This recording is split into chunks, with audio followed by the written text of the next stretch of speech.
My name is Jas, and I have a rare disease, an acquired autoimmune disease known as CIDP. It's got a long name, chronic inflammatory demyelinating polyneuropathy, and it is a neurological disorder that affects the peripheral nervous system.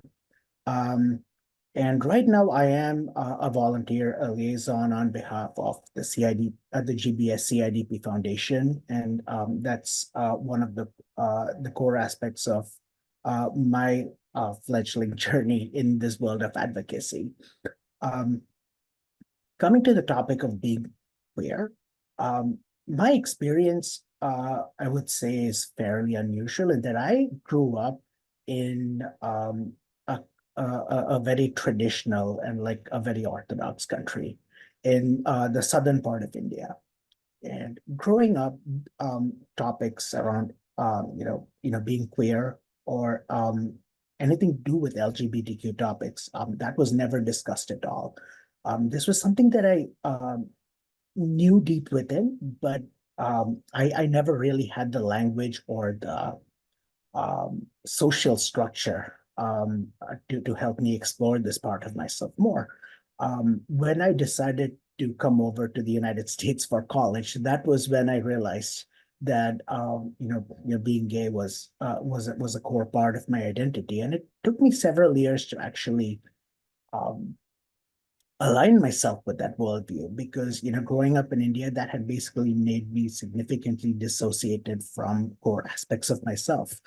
And it was actually only in my senior year in college that I finally decided to, well, you know what?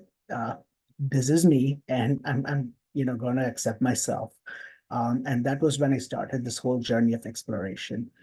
Um, but that unfortunately was not the last because literally a couple of months after this process, I started experiencing symptoms related to my neuropathy. Um, and within a matter of several years, I was basically at the point where I couldn't walk 10 steps. I basically needed a wheelchair to do basically most of my activities. I couldn't write anymore. My signature was basically a line. Um, and I couldn't write, I couldn't type, and it basically pushed me into a situation where I had to leave my job. I basically had to drop everything that I was doing and basically make my healthcare the number one focus of my life. Now that I'm on the other side of the diagnostic process, and now that I do have a diagnosis, I would say that my biggest challenge living both rare and queer is basically, uh, to put it in like very simple terms, trying to live an authentic life. Because in my experience, a lot of times when I'm trying to express one of these identities, um, it so happens that I am in some ways forced to hide or suppress the other. One of the biggest challenges that I continue to face until this very day, in fact, is that I basically have to compartmentalize my entire life. Um, my family is still not okay with me being gay.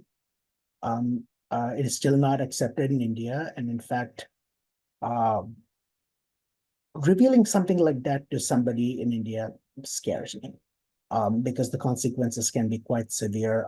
Social ostracization, losing friends, and that's only the tip of the iceberg. It could get a lot worse a lot quickly.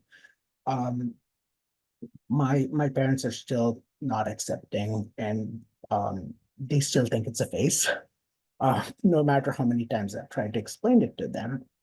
And in some ways, it feels like uh, being queer has completely alienated me from my home culture. And uh, as much as I try to get myself back in that space, I do face those challenges almost on a daily basis.